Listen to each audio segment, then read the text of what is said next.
Bible itu yang terdiri dari 3 kitab suci di dalamnya.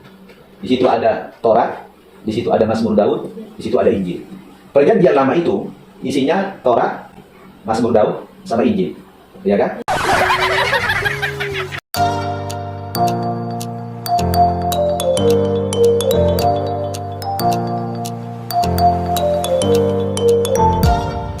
Halo teman-teman, berjumpa lagi dengan Brother Phil.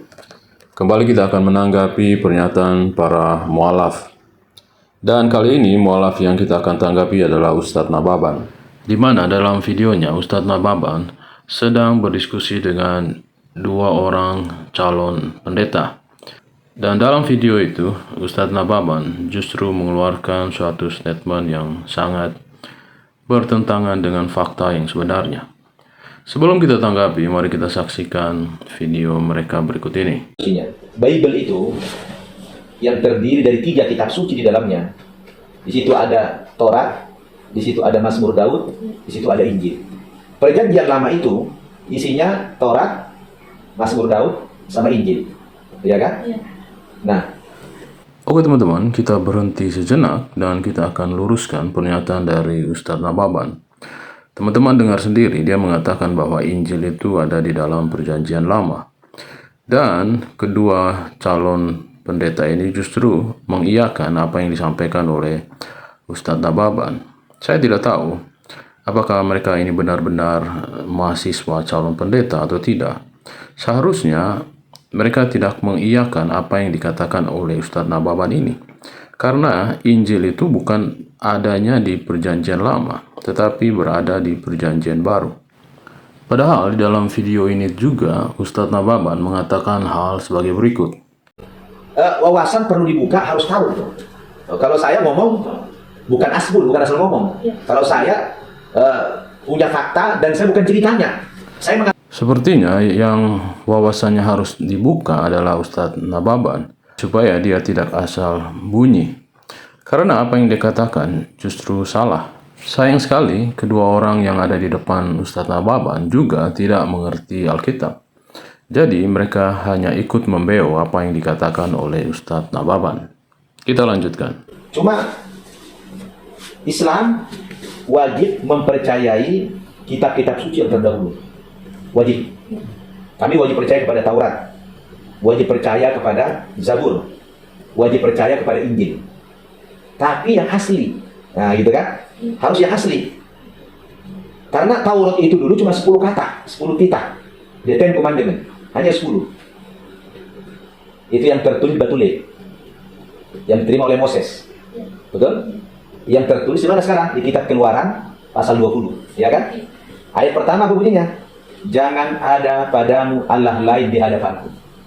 Jangan membuat patung yang menyerupai apapun, ya, mau menyerupai manusia, menyerupai hantu, menyerupai batu, menyerupai binatang, itu tidak boleh, ya kan? Tidak boleh bikin patung yang menyerupai apa saja, tidak boleh, itu kan?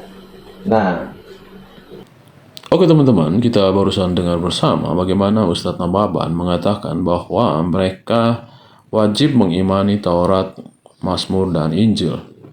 Dan dia mengatakan Taurat yang asli itu hanya 10 titah atau 10 hukum yang ada di dalam Keluaran 20. Dan setelah itu dia mengutip Keluaran 20 ayat 1 dan sampai ayat 5. Tetapi dia tidak mengutip keseluruhan dari ayat-ayat tersebut. Tadi dia mengatakan bahwa Tuhan melarang untuk membuat patung yang menyerupai apapun. Seperti menyerupai manusia, menyerupai hantu, menyerupai binatang, menyerupai batu. Tetapi yang dia tidak katakan selanjutnya dari ayat 5 adalah jangan sujud menyembah kepadanya. Jadi ayat itu tidak melarang kita untuk membuat patung. Tetapi yang dilarang adalah membuat patung untuk disembah atau beribadah kepadanya. Kalau saya sebagai Kristen, dalam ibadah kami tidak pernah melibatkan patung atau benda mati berbentuk apapun.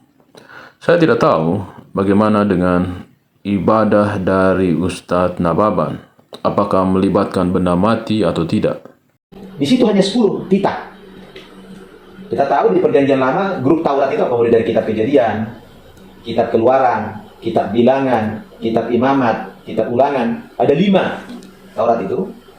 Pertanyaannya, penambahan ini dari mana? Nah, kan gitu kan? Yang namanya kitab suci itu adalah wahyu dari Tuhan. Yang namanya wahyu itu tidak boleh ditambah, tidak boleh dikurangi. Karena manusia tidak punya otoritas untuk menambah dan mengurangi wahyu itu. Karena wahyu perkataan Tuhan.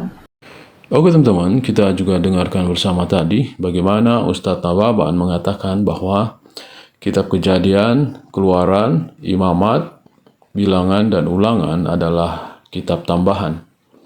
Dan itu artinya tidak asli. Yang menurut dia yang asli adalah hanya 10 hukum. Artinya, kitab Kejadian, Keluaran, Imamat, Bilangan, dan Ulangan bukanlah berasal dari Tuhan. Tapi lucunya, Ustadz Nababan ini pernah mengutip Ulangan 18 ayat 18 untuk membuktikan bahwa nabinya sudah pernah dinubuatkan. Seperti pada video berikut ini. Walaupun tidak asli, namun sinyalemen-sinyalemen itu masih banyak kita temukan di dalam kitab suci mereka sekarang ini. Ayo kita mulai. Misalnya kita buka mulai dari Perjanjian Lama atau Taurat. Di sana ada nubuat atau pemberitaan seputar akan lahirnya Nabi Muhammad kelak dalam bentuk isyarat atau sinyalemen saja. Contoh, di dalam kitab Ulangan pasal 18 ayat 17 sampai 19, di sini ada nubuat yang berbunyi begini. Dari sini kita bisa melihat ketidakkonsistenan Ustadz Nababan. Di sisi lain dia mengatakan bahwa kitab Taurat yang asli itu hanya 10 hukum Taurat. Dan kitab Kejadian, Keluaran, Imamat, Bilangan, dan Ulangan bukanlah firman Tuhan. Tetapi untuk membuktikan bahwa nabinya sudah pernah dinubuatkan, dia mengambil referensi dari kitab yang katanya tidak asli atau yang dia katakan tadi sebagai tambahan. Karena manusia tidak punya otoritas untuk menambah dan mengurangi wahyu itu. Karena wahyu perkataan Tuhan. Makanya kalau dilihat orang Islam, ya, berjuta-juta orang Islam yang bisa hafal Quran. Nah, kenapa mesti hafal? Padahal Al-Quran tebal, sampai dengan kitab tebal. Kenapa bisa dihafal? Padahal bukan bahasa ibunya, bukan bahasa dia pun tidak tahu artinya apa. Bisa dihafal, kenapa? Karena Al-Quran itu wahyu dari Allah yang tidak pernah berubah isinya. Dari Nabi Muhammad sampai sekarang, sampai kiamat itu akan berubah isinya. Jadi kalau kami berkhutbah, tidak perlu buka Quran, udah di otak Quran ini. Kenapa dihafal luar kepala? Itulah menandakan Al-Quran itu mukjizat yang masih asli, otentik, dan terpelihara. Alkitab itu tidak akan mungkin bisa dihafal. Jangankan Noi, Paus sekalipun, orang pertama di Katolik itu kan bisa hafal Bible itu. Kenapa? Karena Bible itu sudah tidak asli lagi isinya dari Tuhan. Yang banyak adalah penambahan. Nah ini harus digali betul. Ya. Oke teman-teman, kita sudah dengarkan bersama bagaimana Ustadz Nababan membandingkan Al-Quran dengan Alkitab. Dan dia mengatakan bahwa Al-Quran itu bisa dihafal oleh banyak orang. Itu membuktikan bahwa Al-Quran itu masih asli. Sebenarnya argumen seperti ini menurut saya cacat logika. Karena tidak semua yang bisa dihafal itu berasal dari Tuhan. Contohnya saya membuat sebuah dongeng dan saya menyuruh seseorang untuk menghafal dongeng yang saya buat. Apakah dengan standar yang sama dongeng tersebut berasal dari Tuhan? Tentu saja tidak. Seringkali kita mendengar dari pernyataan surah-surah Muslim yang mengatakan bahwa Al-Quran ini adalah mujizat. Buktinya, Al-Quran ini bisa dihafal. Tetapi kalau kita tanyakan kepada orang yang mengatakan demikian, apakah dia menghafal Al-Quran? Tentu saja dia akan menunjukkan orang lain yang ada di luar sana. Entah siapa dia, kita tidak tahu. Tetapi dia sendiri tidak bisa menghafal Al-Quran yang dia katakan adalah mujizat. Menurut saya, kalau memang benar Al-Quran adalah mujizat, tentunya semua orang Muslim bisa menghafal Al-Quran tersebut. Tetapi faktanya, tidak semua orang Muslim. Bahkan orang yang selalu berkuar-kuar mengatakan Al-Quran adalah mujizat, dia sendiri tidak bisa menghafal Al-Quran itu sendiri. Halo teman-teman, ini ada fitur baru dari YouTube, di mana teman-teman bisa mensupport channel Pil Pahit dengan cara mengklik thanks seperti ini, lalu akan muncul pilihan jumlah nominal yang teman-teman bisa support. Setelah itu kirim, teman-teman bisa mengirim dengan berbagai aplikasi seperti yang ada di layar.